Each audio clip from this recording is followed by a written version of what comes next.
Olá, estamos de volta com Frente a Frente, que recebe hoje o deputado Carlos Zaratini, ele que é do PT de São Paulo, está lá na transição de governo e também no Congresso Nacional acompanhando as negociações da PEC da transição, a emenda constitucional que vai dar um fôlego para o novo governo poder cumprir ali os principais programas sociais do país. Deputado, agora, além disso, além dessas questões que já são problemáticas, a questão orçamentária, há também uma certa tensão no ar com esses movimentos na frente dos quartéis. As pessoas já estão aí desde o dia da eleição, né, que elas foram para a frente dos quartéis ali, logo que foi conhecido o resultado, e não saíram mais, os acampamentos continuam, e agora estão tentando invadir o Congresso Nacional. Hoje tivemos um ataque, digamos assim, ao deputado Volney Queiroz, ele que é do PDT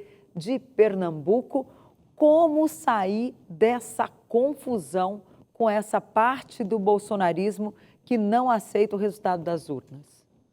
Eles vão ter que aceitar o resultado das urnas, eles vão ter que aceitar o governo Lula, porque foi um governo legitimamente eleito pelo povo brasileiro. Agora, é uma posição extremamente radical que não tem respaldo na população. As pessoas que, mesmo as que votaram no Bolsonaro, e que foi bastante gente, não quer continuar desse jeito. A gente está vendo conflito de caminhoneiros com esses piquetes, né? Caminhoneiros que até entram em confronto mesmo violento, porque querem trabalhar, né? E isso, só para a gente fazer uma comparação, em 2018, quando parou o país durante 9 dias naquela greve dos caminhoneiros, parou o país, teve 20 pontos de obstrução nas estradas. Agora, nós tivemos 269 pontos de obstrução e o país não parou. Por quê? Porque os caminhoneiros não pararam. Então essa história, os caminhoneiros estão obstruindo as estradas, é uma mentira. Pode ter um ou outro caminhoneiro, um ou outro caminhão, mas os caminhoneiros estão trabalhando, o país está caminhando normalmente. Então, esses grupos, né, que são grupos ultras radicais, financiados por alguns empresários que não têm nenhum compromisso com o país, esses grupos vão ficar falando sozinhos, né? E daqui a pouco vão acabar se encerrando essas manifestações. Deputado, mas a gente tem que admitir que há um problema, há uma crise e há manifestações em todo o país. Como essas pessoas serão tratadas, como esses manifestantes serão tratados? Olha, eu, na minha opinião, estou te falando aqui a minha opinião, Sim. Eu acho que se essas pessoas ficarem acampadas, sem obstruir estradas, sem impedir as pessoas de vir, que não é o que está acontecendo em vários lugares. Por exemplo, em Campinas, nós tivemos lá, tem um acampamento, lá em frente a um quartel, em que as pessoas que moram ali no bairro não podem passar. Então isso tem que ser resolvido. Essas pessoas têm que ser retiradas da via pública, né? Podem ficar acampadas na calçada, mas tem que deixar as pessoas passarem. O senhor apoiaria uma lei restringindo esse tipo de manifestação? Já existe a lei. Aliás, essa lei, foi feito um projeto pelo Sanderson, deputado Sanderson, que é bolsonarista, que ele cria exatamente na lei antiterrorismo uma tipificação de terrorismo para obstrução de vias públicas. Esse projeto está no Senado. O alvo era o MST, né? O alvo era o MST, né? Mas agora você vê como o mundo gira e a Lusitana roda, né? Agora o alvo pode ser os próprios bolsonaristas. E o PT vai apoiar a lei? Não, veja bem, o nosso interesse não é caminhar por aí. O nosso interesse é a gente colocar o país para funcionar. Nós não aceitamos que as pessoas impeçam as outras de circular. Ou não aceitamos que as pessoas agridam as outras porque divergem politicamente. Então isso tem que ser punido. Vai ser complicado, né? Como é que vai ser essa punição? Já tem prender? Porque as pessoas estão dando... Se acontecer... A gente entende que elas não querem sair, né?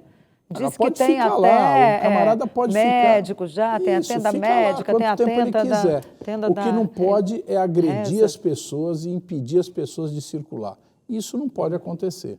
Então, logicamente, no meu modo de ver, se isso acontecer, né, aí deve haver. Agora, o direito deles ficarem lá acampados, se manifestarem, Isso é legítimo, é parte da democracia brasileira, não tem problema nenhum. Agora, esse caso da Câmara hoje, ele tem que ser punido, né? Porque Bom, hoje, agrediram um parlamentar, o deputado Volney rasgaram Queiroz, o líder do terno PDT, né, foi agredido na entrada da Câmara. Então, isso, no meu modo de ver, tem que ser punido. Como é que o senhor vê o posicionamento dos militares? Eles foram demandados durante todo o tempo, né, por essas manifestações. É bom dizer que aqui em Brasília, a frente do QG, o quartel-general, está tomada desde sempre. E também em vários lugares, várias instituições militares também. Há um pedido de nem sei o que exatamente. Não é intervenção militar, não é um pedido de golpe, né, mas um pedido de atuação das Forças Armadas. Há essa demanda. Como o senhor está analisando aí esse posicionamento e o raciocínio das Forças Armadas? Olha, eventualmente pode ter um ou outro militar bolsonarista mais radical que fale alguma coisa fora do padrão, né? Porque você sabe, os militares da ativa não podem se manifestar politicamente. Então, eu acredito que o próximo governo faça punições àqueles militares da ativa que façam qualquer tipo de manifestação política. Porque tem que ser colocado ordem nos quartéis, né? Quando a política entra nos quartéis, a hierarquia acabou. Então, nós precisamos que isso funcione bem. Agora, a maioria esmagadora dos militares são militares que vão cumprir a lei, as suas disciplinas. Porque o militar é também um funcionário público, ele também tem uma carreira, ele também tem interesse de continuar trabalhando, de continuar exercendo seu papel. Então, eu não acredito que vá haver da parte dos militares qualquer tipo de reação ou de manifestação contra o presidente Lula, contra a posse do presidente. Há uma pressão ali dos coronéis e tal, contra os oficiais superiores, pressionando... Essa pressão é tanta que não puseram o nome no papel, né? Você fala da carta, né? Uma carta apócrifa. Dos coronéis da ativa, né? Os da reserva assinaram, né? Mas a reserva é a reserva. A reserva, eles podem se manifestar, não tem Mas nenhum é que, impedimento. tradicionalmente, os militares da reserva, eles falam ali em nome ou pensamento médio do que pensam. Mas a nossa regra é clara. O militar da ativa não pode se manifestar politicamente, não pode organizar movimentos. O da reserva pode. Aliás, o Código Militar diz que ele não pode utilizar a patente dele, né? Então, você vê, tem vários deputados, que é coronel esse, general aquele, eles não poderiam fazer isso. Isso é meio negligenciado, porque eles não poderiam utilizar a patente deles para se manifestar pra se beneficiar. publicamente, é muito claro isso ou no se Código beneficiar. Militar mesmo, né? Exato, mas isso não está sendo observado. Eu acho que deveria ser observado. Agora, todo militar da reserva é um cidadão comum, ele tem o direito de se manifestar. O que aconteceu, o da deputado, ativa, não. para o país chegar a este ponto de abolição e essa participação de militares? Quer dizer, não houve ali uma falha do Congresso, que geralmente se cobrava do Congresso ou da Justiça. A falha não é do Congresso, a falha é dos próprios comandos militares, que deixaram e muitas vezes aparecer essas manifestações. Acho que eles estão negligenciando ou incentivando? Não, ao contrário, não está havendo nenhum incentivo, mas eles não tomam atitudes contra isso. Então, eu me lembro bem, né, o general Heleno foi punido pelo ministro da Defesa, Nelson Jobim, punido por ter se manifestado politicamente, naquela época no governo Lula. Nós tivemos a manifestação do general Mourão, que agora foi eleito vice-presidente da República, foi eleito senador, né, punido também no governo Dilma. Então, o correto é, de fato, se a pessoa que é da ativa se manifestar, ela tem que ser punida, porque essa é a regra. E isso vai passar a acontecer de janeiro para frente? Olha, o governo tem que fazer isso, né? Porque é cumprir a lei. Nós até não para aqui... estabelecer, para marcar bem o se alguém da achar que legislação. a lei está errada, algum deputado achar que a lei está errada, apresenta um projeto para mudar a lei, certo? E aí a gente discute no Congresso. Você vê, foi a voto o tal do voto impresso. Foi discutido o voto impresso. Foi rejeitado. Você foi relator de um projeto parecido, não foi? Não. Não, do voto impresso não. Não, né? É possível retomar esse debate? Eu acho que não tem nenhum sentido retomar esse projeto, porque mais auditado do que foram as urnas eletrônicas nessa eleição e não se comprovou absolutamente nada.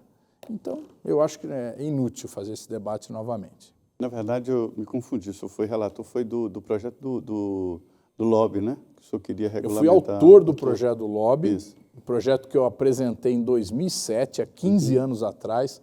Lutamos esses 15 anos para regulamentar o lobby no Brasil, para dar transparência ao lobby, né? E agora foi aprovado, não com o mesmo texto que eu apresentei em 2007, foi bastante Aprovado na modificado, Câmara e foi para o Senado. aprovado na Câmara depois de 15 anos. Então, eu estou feliz demais essa semana porque consegui essa aprovação.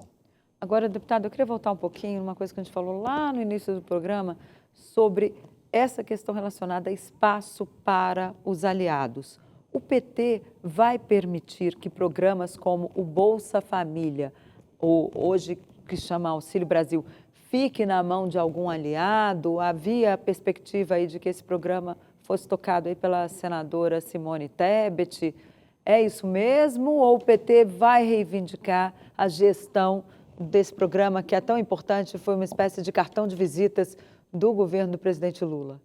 O PT, como os outros partidos, vai reivindicar alguns ministérios, né? Todos os partidos que estão indo lá conversar com o presidente Lula apresentam as suas propostas, as suas reivindicações, onde que se acham melhor, que podem ajudar mais o governo. E o PT tem uma experiência larga nessa questão dos programas sociais. Foi o PT que elaborou o Bolsa Família, né? Então, nós gostaríamos muito de ter a presença de alguém do PT nesse Ministério do Desenvolvimento Social. Na área da educação, nós também achamos que temos muito a fazer pelo país, né? No Ministério do Desenvolvimento Agrário, que vai ser recriado com uma perspectiva mais ampla de cuidar da alimentação do povo, também é outro que nós temos gente com experiência, né? E no Ministério das Cidades, é um ministério importantíssimo, né, que o PT que criou esse ministério lá no primeiro governo Lula e que também nós temos vários nomes. Que cuida do Minha Casa Minha Vida, né? Cuida do Minha Casa Minha Vida. Hoje é Casa Verde e Amarela. Cuida do transporte urbano, cuida do saneamento, enfim, cuida de... Esse ministério deixou de existir, mas vai ser recriado. Desenvolvimento regional. Vai ser recriado. Agora, como é que vai ficar? O senhor citou aí pelo menos uns 5 ministérios, 6. 4. Ministérios de ponta. 4. Que o PT deseja, né? Aí eu estou colocando também, porque já me disseram que o PT quer saúde, aí outro diz que o PT vai ter, obviamente, o Ministério da Fazenda, né, o Ministério da Economia. Como é que fica essa reivindicação tão grande aí do PT, sendo que a aliança hoje é mais ampla do que foi lá atrás, em 2002? Os cargos, vamos dizer assim, do Palácio, porque lá você tem os Secretaria Geral, né? Os ministros da Casa, você tem a Casa Civil, né? E mesmo a Fazenda, que não é do Palácio, mas é muito... Esses são cargos do presidente, né? Não é um objeto de qualquer negociação. Não pode ser considerado cargo do PT?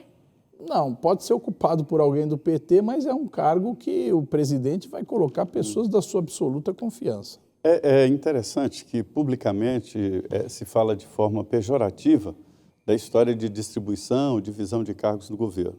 Mas todo partido ele visa o poder, ter poder, né, para continuar o seu trabalho. E há, evidentemente, cotoveladas, disputas internas e entre partidos, né? Como é que está essa disputa entre PT e o PT já admite distribuir cargos assim para outros? É o que eu falei logo no início do programa agora. O governo vai representar esse amplo arco de forças que apoiou o presidente Lula. Então, isso já está em consenso, né? Você pega, por exemplo, o PSD. O PSD oficialmente não apoiou o Lula, mas a maior parte do PSD do Norte, do Nordeste, do Rio de Janeiro, Eduardo Paes, apoiaram o Lula. E quer o Ministério da Infraestrutura. E, obviamente, reivindica o Ministério, né? Você tem União Brasil, tem vários lugares onde a União Brasil apoiou a candidatura do presidente Lula. O MDB, uma grande parte do MDB, apesar de terem a candidatura da Simone Tebet, teve papel importante. E no segundo turno foi muito importante. Turno, a importância da Simone foi muito grande para a vitória do Lula. Então, é lógico, esses partidos, de alguma forma, porque às vezes o partido não consegue se unificar para tomar uma posição, mas esses partidos, de alguma forma, contribuíram para a vitória do presidente Lula e o mais natural é que eles participem do governo. Isso não realimenta aquele processo antigo de governo fatiado, pode possibilitar aí partido querendo fazer caixa e corrupção? Bom, se tiver caso de corrupção, tem que ser denunciado, o ministro tem que ser demitido, ou quem for responsável tem que ser demitido. Agora, Isso o não deputado já interfere. tem um critério para a definição dos cargos e como é que eles vão ser ocupados? Porque, por exemplo, o MDB considera que Simone Tebet, não, como ela apoiou o Lula, ela é uma questão lá da Simone com o presidente. Não é uma questão do partido, partidária. Eles querem um ministério para a Câmara e outro para o Senado, né? Seriam 3 aí para o MDB. É possível? Esse vai ser o critério? Um para a Câmara, outro para o Senado? Denise, não tem critério, existe uma conversação política, né? Eu não vou dizer nem negociação, porque às vezes as pessoas interpretam mal a palavra negociação. Existe uma conversação política. E o Lula tem feito essa conversação. É ouvir as aspirações de cada partido e tentar combinar, montar esse xadrez, colocar na mesa todas as peças de forma que haja um governo harmônico, né? E a gente possa desenvolver o trabalho para qual nós fomos eleitos. Está tendo muita dificuldade, deputado, internamente lá? Qual é a maior dificuldade? Não, eu não estou vendo dificuldade, não. A concepção do novo governo está sendo desenhado e tal? Agora está no pente fino, né? A definição ali de Está se detalhes. desenhando os ministérios, né? Como é que eles vão se organizar. Serão 31 mesmo, né? Não sei te dizer ainda o número exato, né? Mas está se desenhando os ministérios, está se organizando as secretarias, como é que isso vai funcionar, para daí colocar o nome do ministro, né? Quem é o ministro que vai administrar. Ou seja, primeiro aquela a pasta. etapa agora é definir o perfil do governo. Quais do ministério, são os as funções dos ministérios, né? Aí depois, de acordo com cada ministério, escolhe-se. Aí o ministro, logicamente, também vai ser ouvido sobre isso, né? Então, por exemplo, tem o grupo de transição, que é um grupo de técnicos, tal, que debate e faz uma proposta. Perfeito. Nós estamos aqui com o deputado Zaratini, Carlos Zaratini, do PT de São Paulo, no Frente a Frente dos estúdios da Rede Vida aqui em Brasília. Vamos ao intervalo, 2 minutos, e estaremos de volta.